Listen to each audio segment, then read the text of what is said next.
दोस्तों, स्वागत है आपका मेरे YouTube चैनल इंग्लिश बाबू पर। और आज मैं फिर हाजिर हूँ आपके साथ एक नया वीडियो लेके। तो दोस्तों, आज के इस वीडियो में मैं आपको बताने वाला हूँ कि जॉब एप्लीकेशन हम कैसे लिख सकते हैं। जैसा आप लोग जानते ही हैं कि अब एग्ज़ाम का समय आ गया है, एग्ज़ाम चल रहे हैं। तो कई बार आपने देखा होगा कि हमें कई तरह की एप्लीकेशन लिखनी होती हैं। तो आज के इस वीडियो में मैं आपको बताऊँगा कि हम जॉब एप्लीकेशन कैसे लिख सकते हैं। देखिए, जॉब एप्लीकेशन जो लिखने का तरीका है उसके जो फॉर्मेट कई होते हैं। तो यहाँ पर मैं आपको एक बिल्कुल आसान तरीके से जॉब लेटर लिखना सिखाऊंगा ताकि आप इसको अच्छे से अपने एग्ज़ाम में कर सकें। चलिए इसको देखते हैं कि हम जॉब एप्लीकेशन जो है उसका लिखने का क्या तरीका होता है। तो सबसे पहले आपको यहाँ पर अगर जैसे आप क्वेश्चन देखते हैं उसके अकॉर्डिंगली आपको यहाँ पर लिखना है जो भी है मैनेजिंग डायरेक्टर या फिर director manager of the company, आपको ऐसे लिख देना है टू के बाद, टू द मैनेजिंग डायरेक्टर। उसके नीचे आपको मेंशन करना है नेम ऑफ कंपनी, जो भी कंपनी का नाम क्वेश्चन पेपर में दिया हुआ है उसको आपको मेंशन करना है। और उसके नीचे आपको क्या लिखना है, एड्रेस लिखना है, एड्रेस ऑफ द कंपनी। उसके बाद देखिए आपको क्या लिखना है, यहाँ पर आपको सब्जेक्ट लिखना है। सब्जेक्ट के बाद आपको एप्लीकेशन लिखनी है। अब यहाँ पर आपको ये चीज़ देखनी है कि जो आप एप्लीकेशन लिख रहे हो जॉब की, वो किस पोस्ट के लिए हैं। वो किसी भी तरह की पोस्ट के लिए हो सकती है, एज एन अकाउंटेंट के लिए हो सकती है, टीचर के लिए हो सकती है, टेक्नीशियन की पोस्ट के लिए हो सकती है। तो जो भी क्वेश्चन के अकॉर्डिंग दिया हुआ है वो आपको लिखनी है। अब जैसे यहाँ पर हम देख सकते हैं, application for the post of the salesman. अब ये जो हमारे पास एप्लीकेशन है, ये किस चीज़ के लिए, आप देख सकते हैं कि ये जो एप्लीकेशन दी जा रही है किस पोस्ट के लिए, सेल्समैन की पोस्ट के लिए। तो इसी प्रकार से अगर आप कोई भी एप्लीकेशन लिखते हैं तो आपको उसमें किसी भी प्रकार की जॉब के लिए लिख सकते हैं, चाहे वो सेल्समैन के लिए हो, अकाउंटेंट के लिए, वो डिपेंड करता है कि आपका क्वेश्चन क्या है। चलिए आगे इसको पढ़ते हैं, देखते हैं। अब इसको आप यहाँ से शुरू कर सकते हैं, रिस्पेक्टेड सर या फिर respected madam, I have come to know. देखिए, कम टू नो का क्या मतलब होता है, पता चलना। तो जैसे मान लीजिए आप कोई एप्लीकेशन लिख रहे हैं, जॉब एप्लीकेशन, तो नॉर्मली क्या होता है, आपको किसी भी जॉब के बारे में किस तरह से पता लगता है, किसी एडवर्टाइज़ के माध्यम से पता लगता है और उसके बाद उस जॉब के लिए आप अप्लाई करते हैं।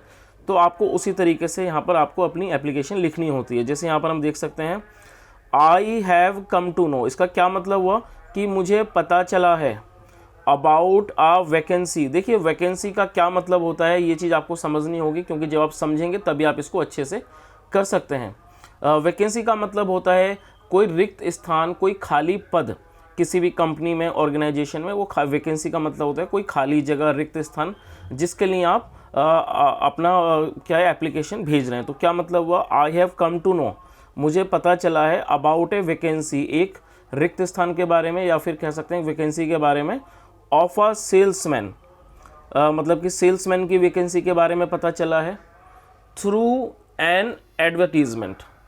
थ्रू एन एडवर्टीज़मेंट मतलब कि एक एडवर्टीज़मेंट के, या फिर हिंदी में इसको कहते हैं विज्ञापन के माध्यम से मुझे पता चला है। पब्लिश्ड ऑन 12 फरवरी। अब यहाँ जो भी डेट दे रखी है वो डेट लिख देंगे। पब्लिश का मतलब होता है वो छपा था, publish in 12 February.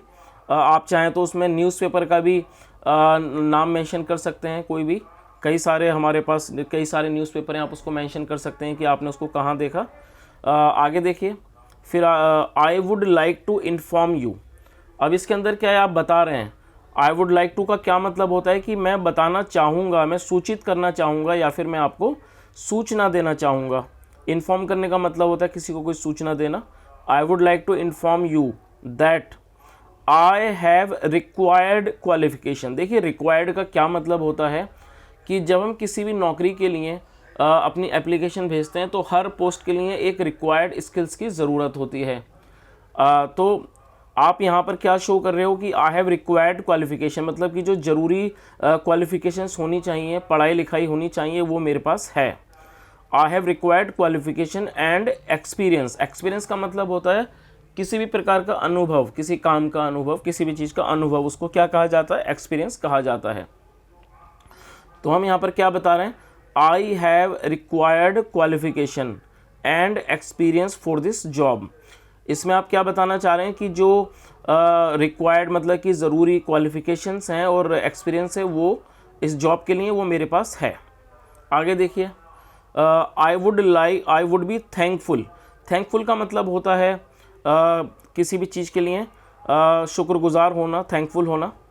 I would be thankful if you consider my application. देखिए कंसीडर का क्या मतलब होता है, किसी चीज़ पर विचार करना, उसे क्या कहा जाता है, उसे कंसीडर कहा जाता है। Consider my application and give me an opportunity. Opportunity का मतलब होता है अवसर। To work in your organisation. तो यहाँ पर क्या मतलब हुआ कि आई वुड बी थैंकफुल, मैं शुक्रगुजार रहूँगा। If you consider my application, अगर आप मेरे एप्लीकेशन जो है उस पर विचार करते हैं। And give me an opportunity, और मुझे अवसर देते हैं, प्रदान करते हैं। टू वर्क, काम करने का। इन योर ऑर्गेनाइजेशन मतलब अपने ऑर्गेनाइजेशन में। फिर आप इसके नीचे लिख सकते हैं योर ओबीडियंटली। यहाँ पे जो भी आप नाम दिया हो उसमें क्वेश्चन में, वो आपको नाम लिख देना है।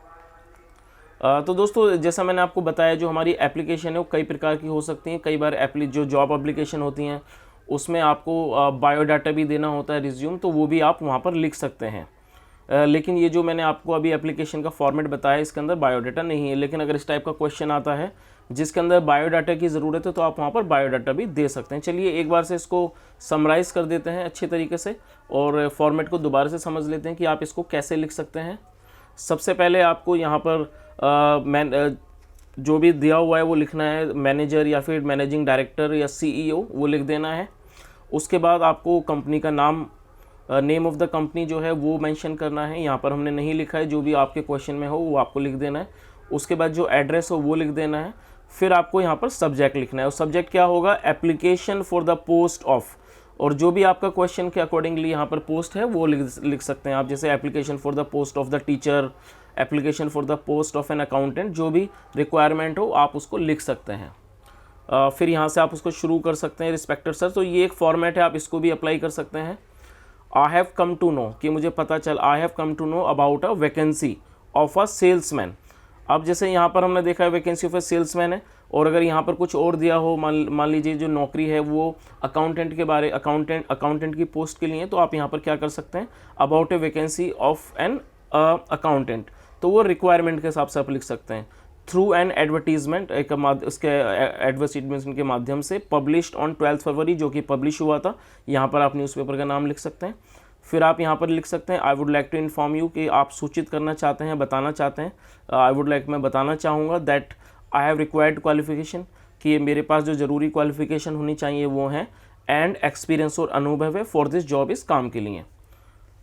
फिर आप इसको ऐसे लिख सकते हैं, I would be thankful if you consider my application and give me an opportunity, और कि अगर आप मुझे अवसर प्रदान करते हैं to work in your organisation, अपनी ऑर्गेनाइजेशन में काम करने का। योर्स ओबीडियंटली, फिर यहाँ पर आपको नाम लिखना है। तो दोस्तों ये एक छोटा सा फॉर्मेट था, एक तरीका था कि जो आप इसको फॉलो कर सकते हैं, और इसको आप अच्छे से जॉब एप्लीकेशन लिख सकते हैं।